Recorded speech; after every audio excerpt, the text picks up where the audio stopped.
தமிழகத்தில் இரட்டை குதிரையில் சவாரி செய்யும் காங்கிரஸ் கட்சி.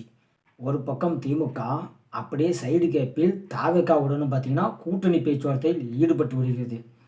41 தொகுதிகளை குறிவைத்து காங்கிரஸ் கட்சி திமுகவுடன் பேச்சுவார்த்தை நடத்தி வரும் நிலையில், மறுபக்கமோ தாவேகாவுடனும் காங்கிரஸ் கட்சி பேச்சுவார்த்தை நடத்தியிருப்பது அரசியல் வட்டாரத்தில் திடீர் திருப்பத்தை உருவாக்கியுள்ளது. தற்போது கூட்டணியில் தொடரும் மோதல். தமிழக சட்டமன்ற தேர்தல் நெருங்க கூட்டணி தொடர்பான பேச்சுவார்த்தை தற்போது தீவிரம் அடைந்து வருகிறது. அந்த வகையில் ஆளுங்கட்சியான திமுக கூட்டணியில் கடந்த 20 வருடங்களாக தொடரும் காங்கிரஸ் கட்சி தற்போது திமுகவிற்கு குடைச்சல் கொடுக்க தொடங்கியுள்ளது. அந்த வகையில் 2026ஆம் ஆண்டு சட்டமன்ற தேர்தலில் ஆட்சியில் பங்கு, கூடுதல் தொகுதி ஒதுக்கீடு என டிமாண்ட் வைக்க தொடங்கியிருக்கிறது காங்கிரஸ் கட்சி. இதற்கு முக்கிய காரணமாக பார்க்கப்படுவது யார் என்றால், நடிகர் விஜய் தொடங்கிய தாவேகா தான். ஆட்சியில் பங்கு தருவதாக ஆசை காட்டிய விஜயை நம்பி அவருக்கு பின்னால் செல்ல காங்கிரஸ் கட்சி தயாராக இருக்கிறது.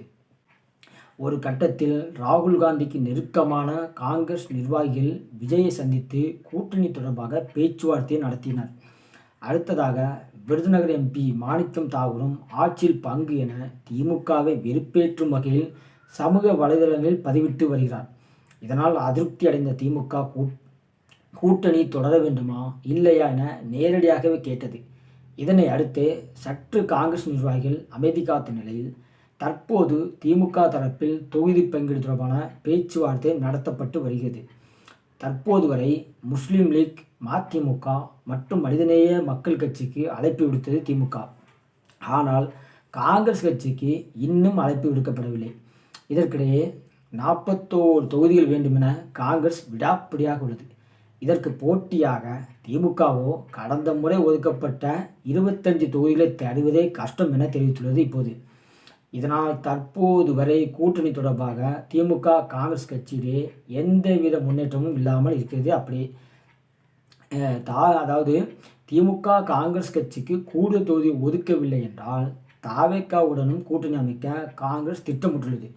இதற்காக பேச்சுவார்த்தையை காங்கிரஸ் கட்சி ரகசியமாக மேற்கொண்டு வருவதாக கூறப்பட்ட நிலையில் இதனை ஒப்புக்கொண்டு பேச்சுவார்த்தை நடத்தி வருவதாக தெரிவித்துள்ளார் காங்கிரஸ் கட்சியின் கிறிஸ் சோடாங்கர். சமீபத்தில் ஆங்கில நாளிதழுக்கு அவர் அளித்த பேட்டியில், திமுக கூட்டணியில் பேச்சுவார்த்தைக்கு காங்கிரஸ் கட்சி அழைக்கப்பட்டுள்ளதா என்ற கேள்விக்கு, இதுவரை திமுகவிலிருந்து காங்கிரஸ் கட்சியை பேச்சுவார்த்தைக்கு அழைக்கவில்லை என தெரிவித்துள்ளார். அடுத்ததாக விஜயின் கட்சியுடன் காங்கிரஸ் தொடர்பில் இருப்பதாக தகவல் வெளியாகி வருகிறது. எனவே தாவேகாவுடன் கூட்டணி அமைப்பது குறித்து காங்கிரஸ் திட்டமிட்டுள்ளதா என்ற கேள்விக்கு பதிலளித்த அவர், தாவேகா எங்களை வெளிப்படையாக அழைத்து எங்களுடன் கூட்டணி அமைக்க தயாராக இருப்பதாக கூறியுள்ளார். எனவே தாவேகா எங்களது அடிமட்ட பலத்தை அங்கீகரித்துள்ளதாக அவர் கருத்து தெரிவித்துள்ளார். தாவேகாவுடன் பேச்சுவார்த்தை கிறிஸ் சோடாங்கர் சொல்லுவது என்ன? அதாவது அடுத்த கேள்வியாக, அப்படியானால் விஜயுடன் காங்கிரஸ் உண்மையாக பேச்சுவார்த்தை நடத்தியதா என்ற கேள்விக்கு, அரசியலில் அனைவரிடம் பேச வேண்டும், தகவல் தொடர்பு ஒருபோதும் நின்றுவிடாது, பரம எதிரிகள் கூட பேசிக்கொள்வார்கள் என பதிலளித்தார்.